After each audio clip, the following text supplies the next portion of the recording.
Eres un Dios bueno, que alimentas nuestras almas con tu bendita palabra, la palabra que ahora envías a través de este instrumento tuyo y de este medio que usas para traer gloria a ti mismo, para proclamar tu evangelio y para seguir, Señor, fortaleciendo nuestra fe y ayudándonos en nuestro crecimiento cristiano.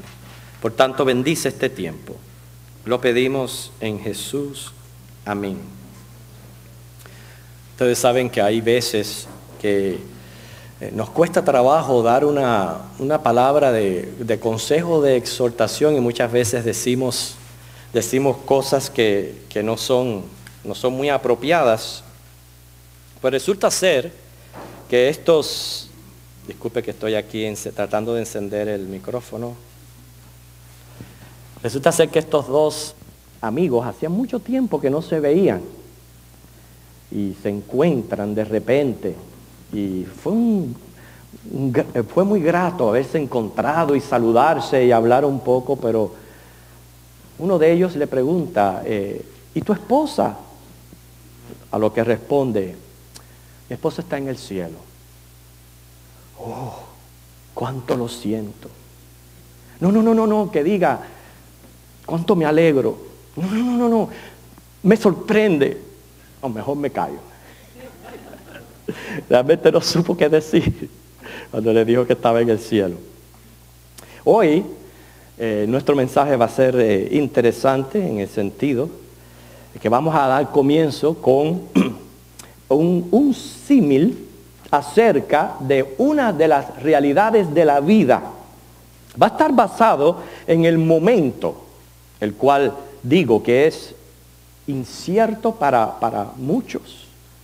Y hay veces hasta pasa desapercibido. Y me refiero al momento cuando un ser humano pecador por nacimiento deja la etapa de la inocencia. Se cuenta que un hombre tuvo un sueño. Soñaba cuando dejaba la niñez y sus ojos se abrían a nuevos conocimientos.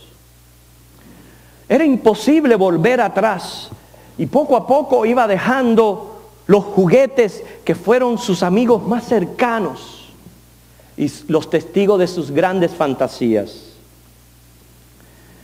En su sueño de pronto aparecen dos puertas.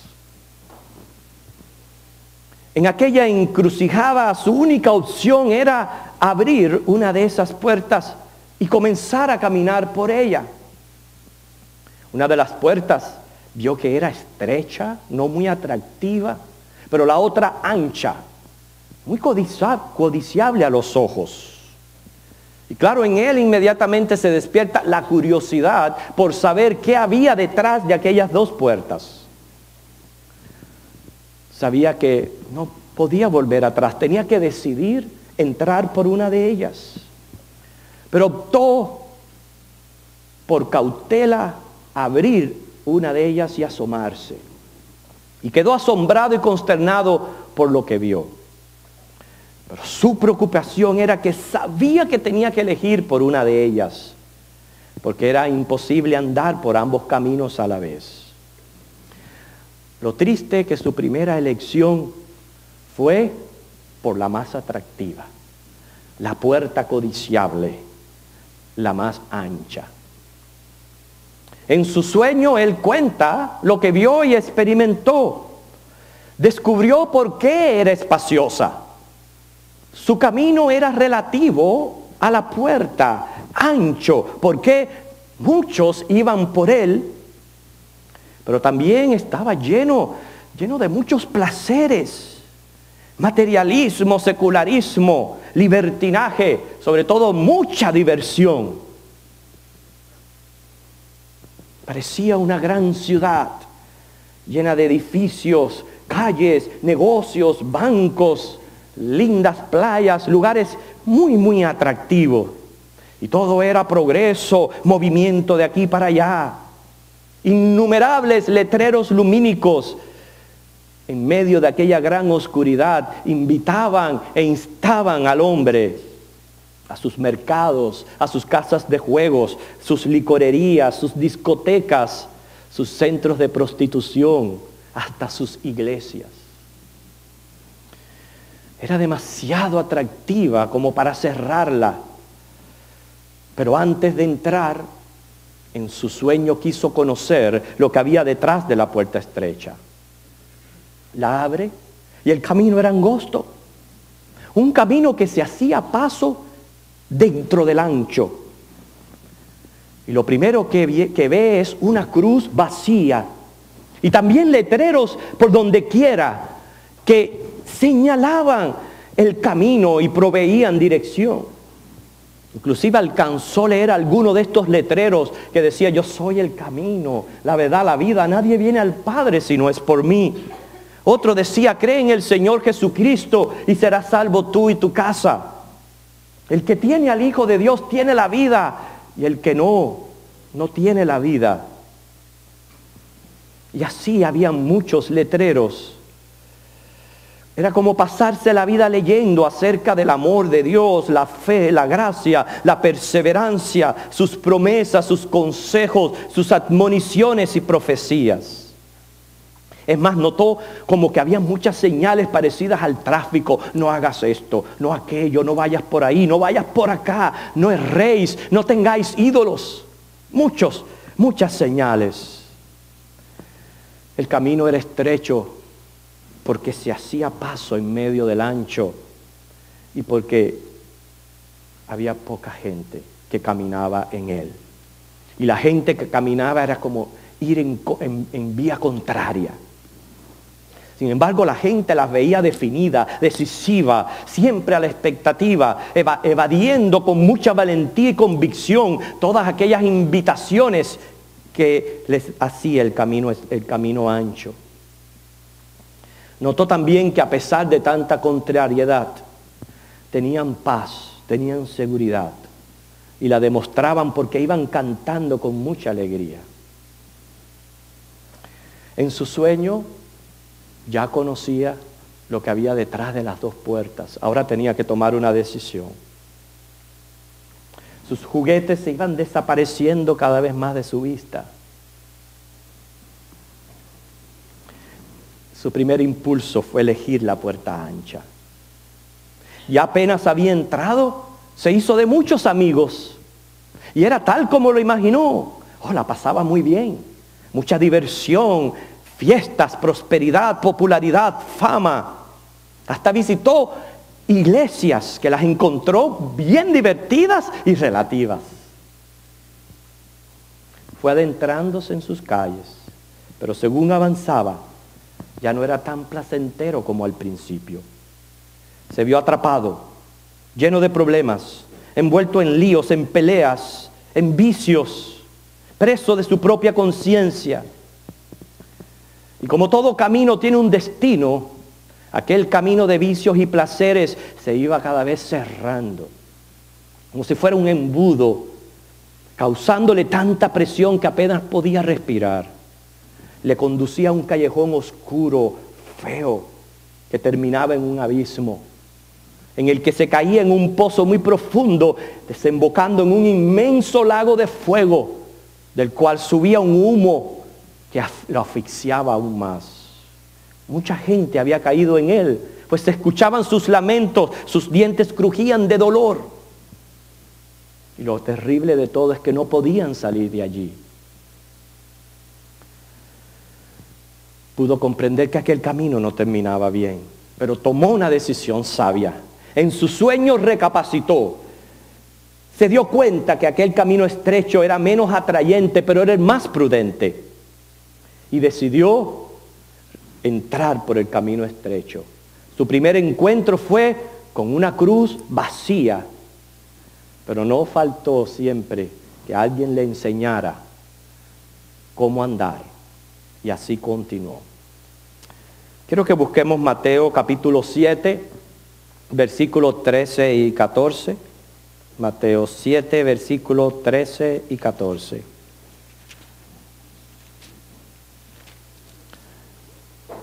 Continuamos con las enseñanzas del Sermón del Monte.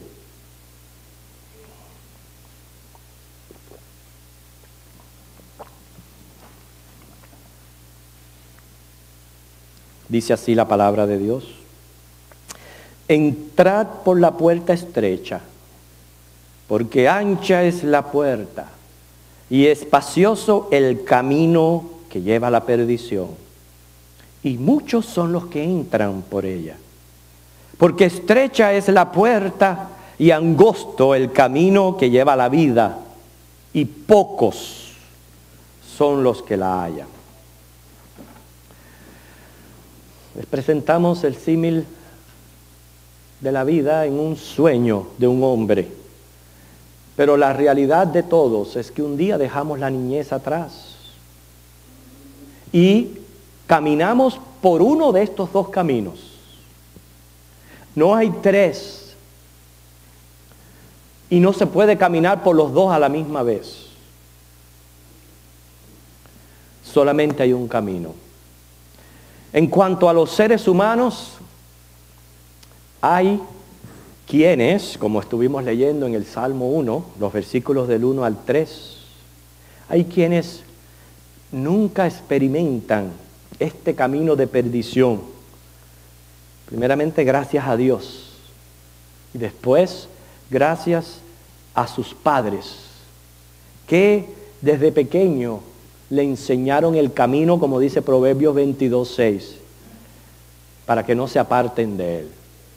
Hay personas, pecadores, pero nunca se han sentado en silla de escarnecedores.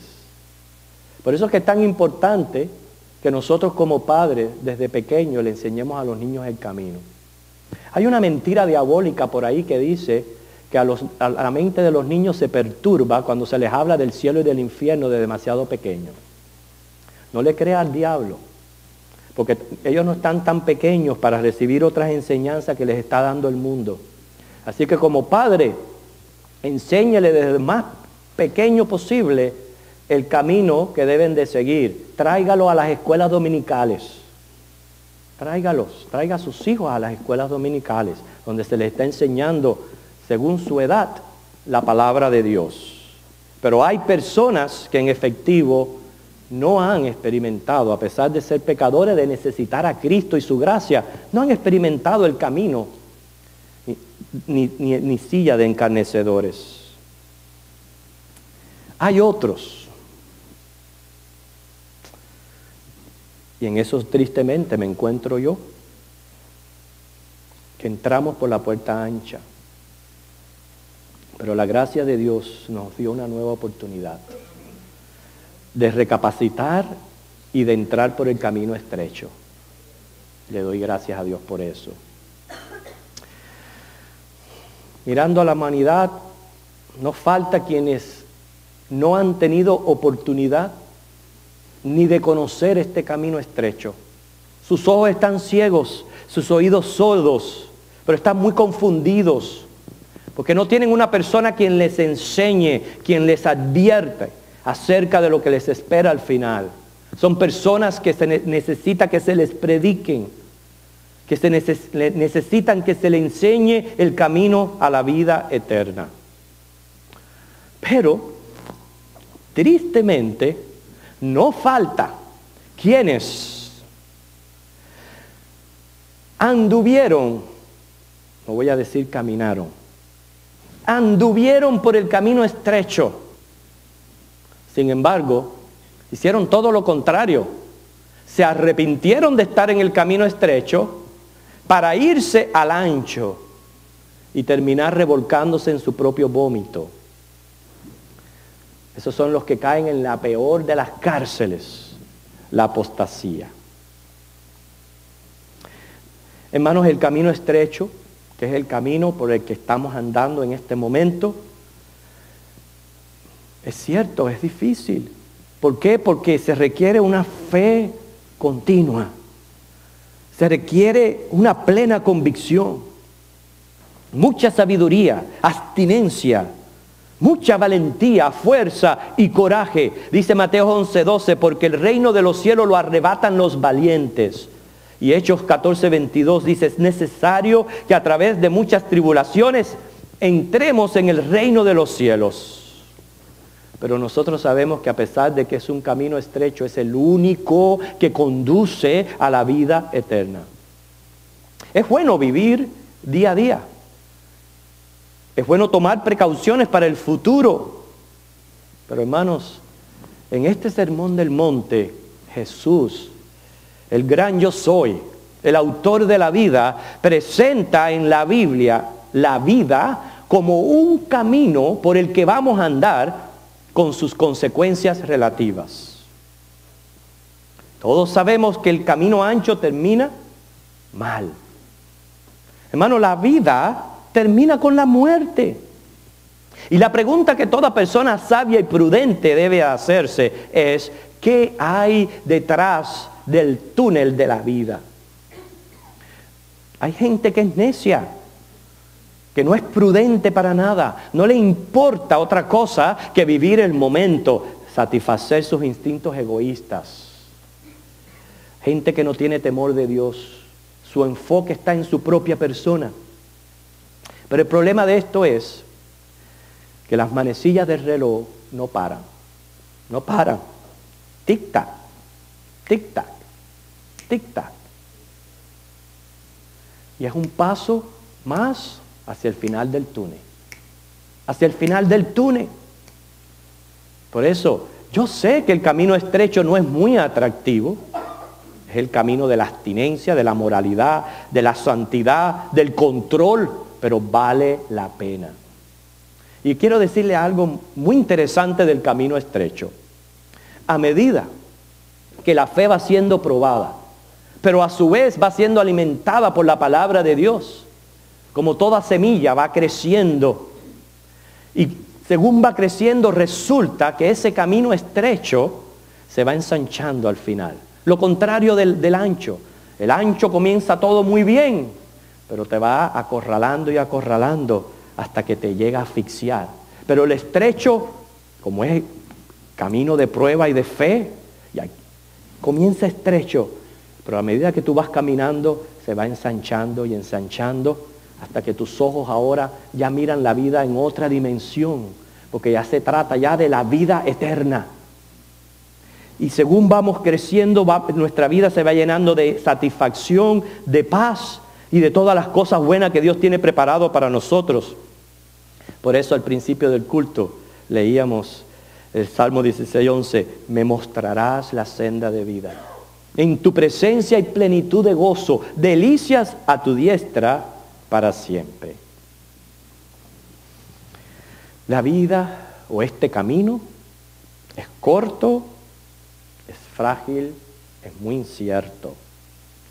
Y comparado al tiempo que es eterno, realmente hay que tener sabiduría para saber caminar. Nuestro origen como seres humanos fue en la concepción. Ese es nuestro origen. Una vez somos, ya es por la eternidad. Una vez somos, es por la eternidad. Nadie puede aniquilarse de la existencia. Una persona puede cometer un suicidio con su cuerpo físico, pero nadie puede suicidarse de la existencia. Nadie puede dejar de ser una vez que es. Y hermanos, esa eternidad, usted y yo, la vamos a pasar eternamente con Dios en el cielo o en el paraíso, o la van a pasar, yo no, eternamente separados de Dios por la eternidad en el infierno. Esa es la realidad de todo ser humano. Y por eso la vida se presenta como dos caminos, uno ancho y uno estrecho. Cuídese de otra macabra idea diabólica que anda rondando por ahí, que niega la realidad del infierno. Hay otra idea macabra rondando por ahí.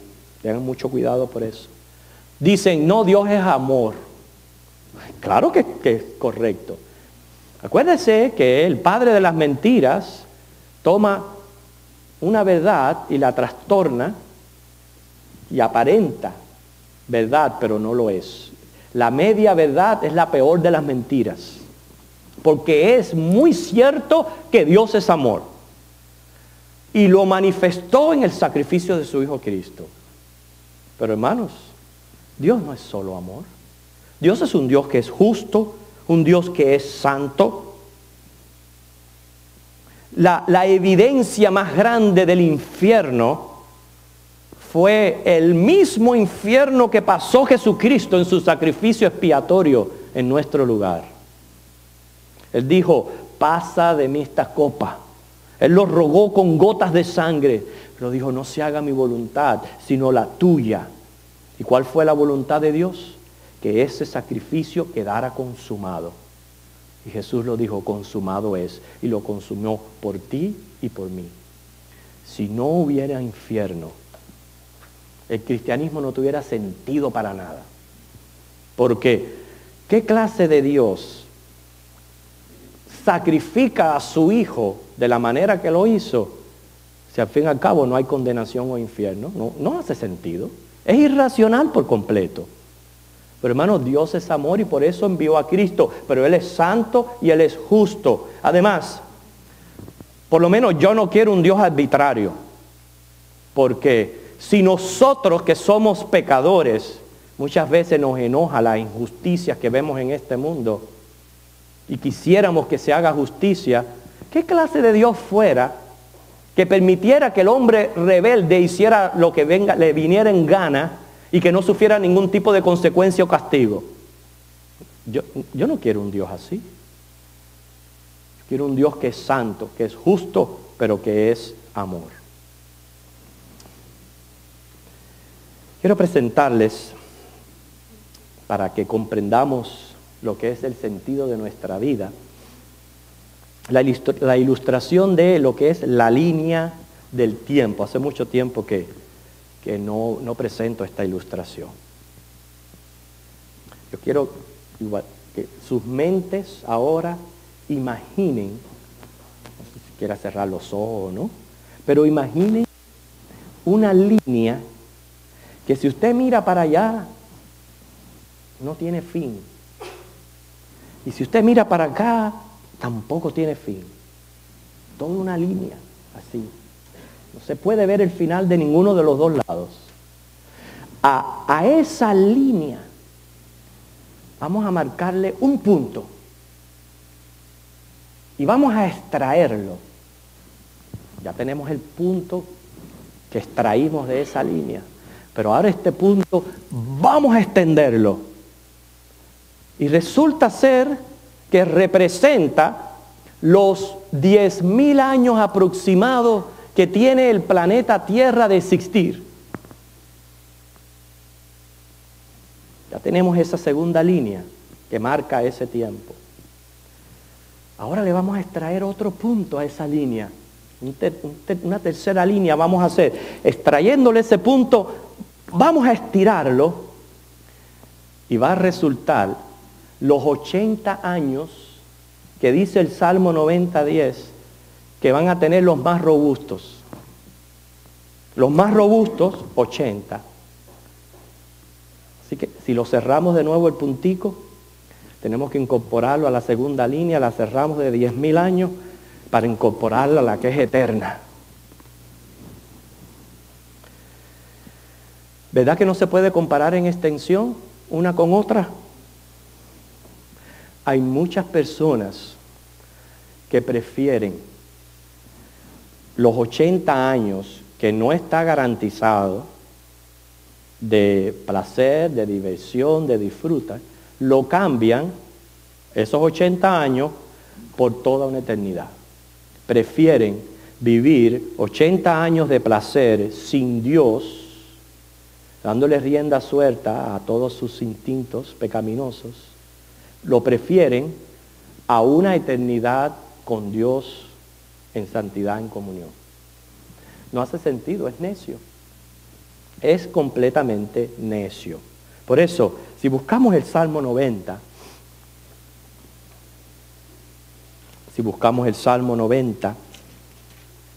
a mí me gusta mucho este salmo. Fue una oración de Moisés, así que no nos equivoquemos pensando que es de David. Fue una oración de Moisés.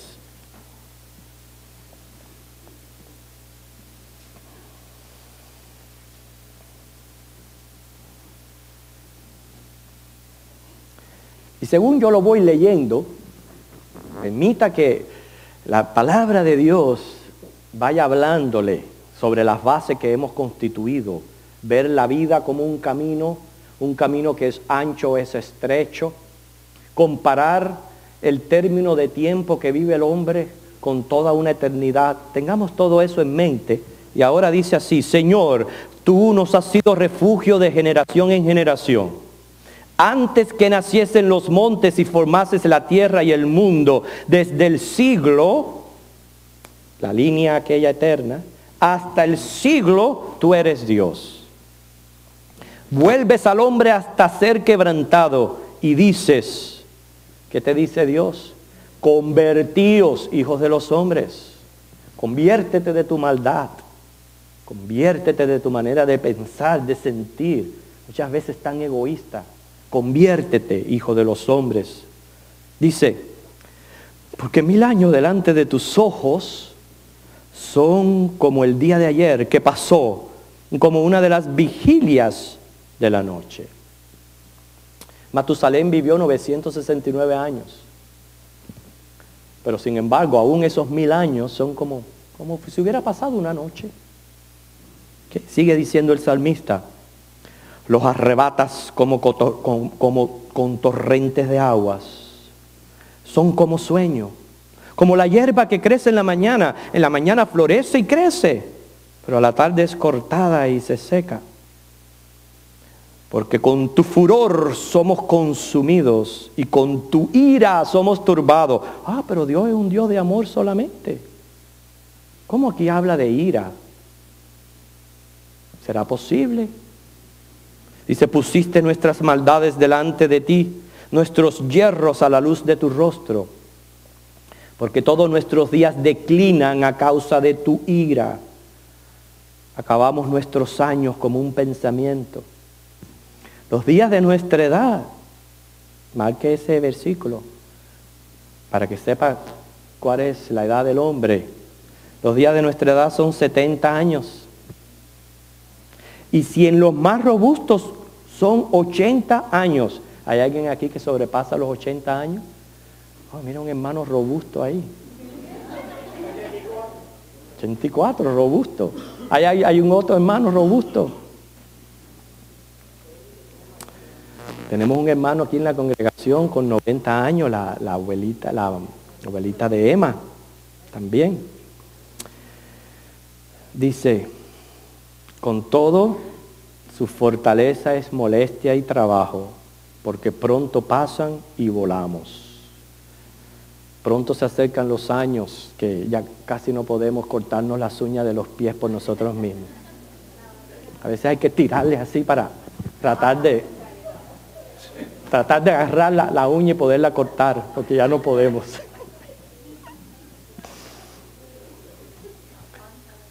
Miren cómo pregunta. ¿Quién conoce el poder de tu ira y tu indignación según que debe ser temido? Por eso es que el enemigo lo primero que hace es robarle del corazón del hombre el temor a Dios. No pienses en infierno, porque Dios es amor, Dios no va a condenar a nadie. Eso es lo que Él quiere, que le pierdas el temor a Dios. Pero el Señor lo dice claro, cuídate del que puede echar tu alma en el infierno, que es Dios. Por eso dice el salmista, ¿quién conoce el poder de tu ira y tu indignación según que debe ser temido? Enséñanos de tal modo a contar nuestros días que traigamos al corazón sabiduría. Vamos a dejarlo hasta ahí.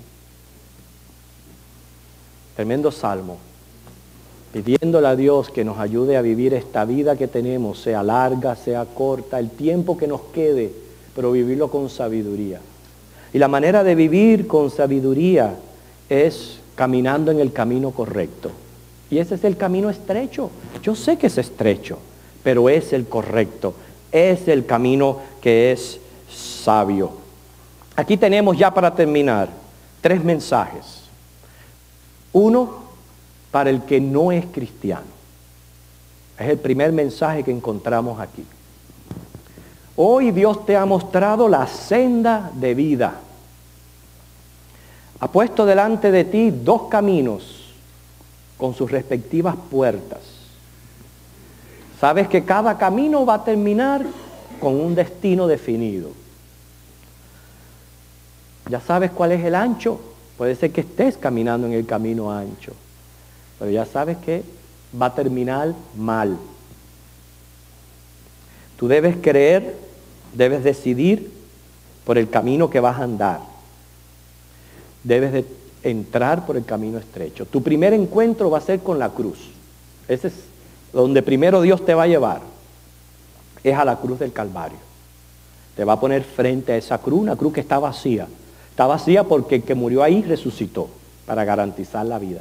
Pero eso va a ser tu primer encuentro en ese camino estrecho. Una cruz vacía. Porque la cruz es el símbolo que ahí ocurrió un sacrificio en tu lugar. Cristo murió para pagar tu pecado, tu sentencia de muerte, para justificarte, para librarte de la ira de Dios y para que puedas quedar reconciliado con tu Creador. Pero tú debes creer. Debes creer. Debes reconocerte pecador y debes recibir a Cristo como Señor y Salvador antes que sea tarde. Por eso el salmista dice, enséñame a contar los días. Trae a mi corazón sabiduría, porque hoy estoy aquí, pero yo no sé si voy a estar en unos cuantos minutos, dónde voy a estar y cómo voy a estar. Por eso es ahora que yo tengo que estoy en mi uso de razón, en conciencia, saber de que Dios me está poniendo frente a la cruz y yo tengo que o recibir a Cristo o seguir negándole.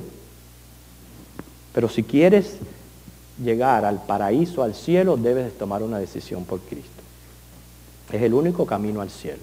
¿Hay alguien aquí que no ha tomado una decisión por Cristo y hoy simplemente levantando la mano y dice, estoy frente a la cruz, sé que soy pecador, que necesito recibir a Cristo como Salvador y creer en Él para recibir por regalo la vida eterna? ¿Hay alguien aquí que levanta su mano en este momento? El Señor te está invitando a que dejes el camino ancho, abras el camino estrecho y comiences a caminar por él. ¿Hay alguien aquí? Solamente levantando su mano, mostrando lo que hay en su corazón y en su mente. El Señor les bendiga. Hay un mensaje también aquí para el neocristiano. Y aquí hablo del cristiano nominal. Cuando hablo de un cristiano nominal es alguien que se define como cristiano, pero es de nombre nada más. Es de nombre nada más. Y como es un cristiano de nombre nada más, pues es el que cree que está en el camino estrecho, pero realmente está en el camino ancho. Y son personas que se familiarizan muy, pero muy bien con la mundanalidad y con la pecaminosidad. Se identifican muy bien con eso. Muy bien. Y lo triste es que no quieren arrepentirse, no quieren cambiar de rumbo. Pero hermanos, no se puede servir a dos señores. Una misma fuente no puede echar agua dulce y amarga a la vez. Conviértete. Arrepiéntete. Entra por el camino estrecho. ¿Tienes ya el conocimiento del Evangelio en ti? Cree en Cristo y también debes de proceder a arrepentirte. Y por tercero y último, tenemos un mensaje al cristiano. Nos encontramos caminando en un camino estrecho de pruebas, de tribulaciones que parecen duras, difíciles. A veces sentimos toda la presión mundanal contra nosotros. Pero no te detengas, sigue adelante. Hermano, cada paso que demos en este camino nos va acercando más a Cristo, a su gloria, a la perfección, a su eterno descanso, al paraíso, a una eterna comunión con Dios. Y mientras tanto, el mismo Señor Jesús dice, ni las puertas del Hades van a prevalecer contra ti. Así que hoy, a través del Sermón del Monte, el Señor ha presentado dos caminos. Por uno de ellos estamos andando nosotros, pero cada cual se conoce a sí mismo. Cada cual sabe si anda por un verdadero camino estrecho y lo está experimentando en su vida, porque siente presión, siente la lucha por ir contra el mundo.